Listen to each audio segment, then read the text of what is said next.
একটা কথা উদাত্ত আহ্বান জানাতে চাই। আমরা অনেক রকম বাংলাদেশ দেখেছি। প্রথমে আমরা সোনার বাংলাদেশ দেখেছি, এরপরে নতুন বাংলাদেশ দেখেছি, এরপরে সবুজ বাংলাদেশ দেখেছি, এরপরে ডিজিটাল বাংলাদেশ দেখেছি, সর্বশেষ স্মার্ট বাংলাদেশও দেখেছি। এবার আমরা নতুন একটা বাংলাদেশ দেখতে চাই। সেই বাংলাদেশ হবে ইসলামের বাংলাদেশ।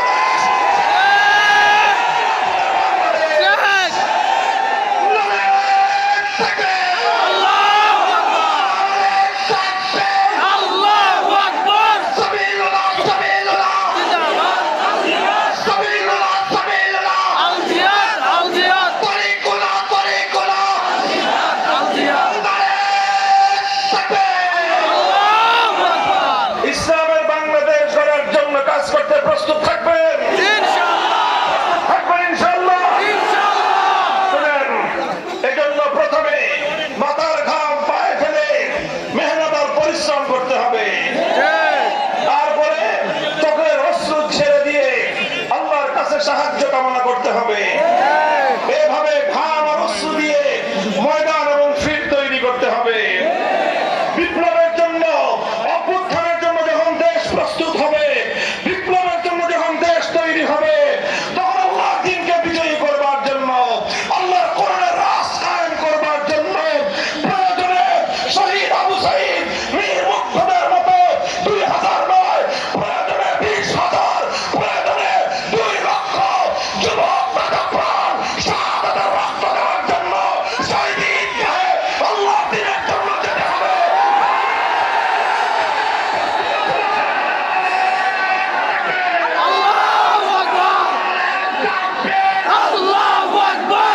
পতন হয়েছে।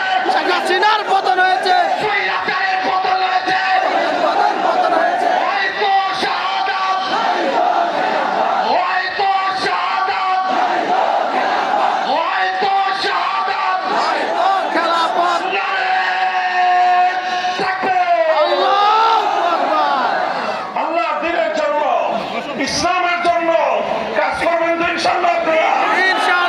ইসলামী রাষ্ট্র ব্যবস্থার পক্ষে, ইসলামী হুকুমতের জন্য হাফিজ হুজুর রাহমাতুল্লাহি আলাইহি জীবনের শেষ দিনগুলো তিনি মাঠে ময়দানে কাটিয়েছেন। কথা বলেন ঠিক না বেঠিক? হাফিজ হুজুরের জনপদের লোক আপনারা ইনশাআল্লাহ আল্লাহর দ্বীনকে দুনিয়াতে বিজয়ী আদর্শ রূপে প্রতিষ্ঠিত করার জন্য কারা কারা কাজ করবেন আল্লাহকে হাত দেখান। এটা কি শুধু কথার কথা না অঙ্গীকার?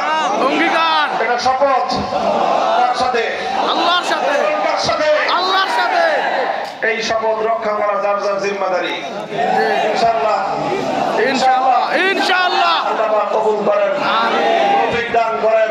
আমিন। আমরা যেন এই দেশটাকে আল্লাহর কোরআনের বাংলাদেশ, ইসলামের বাংলাদেশ দেখে যেতে পারি, সে তৌফিক আল্লাহ আমাদেরকে দান করুন। ওয়া আখিরু দাওয়ানা আলহামদুলিল্লাহি রাব্বিল আলামিন। আসসালামু আলাইকুম ওয়া রাহমাতুল্লাহ।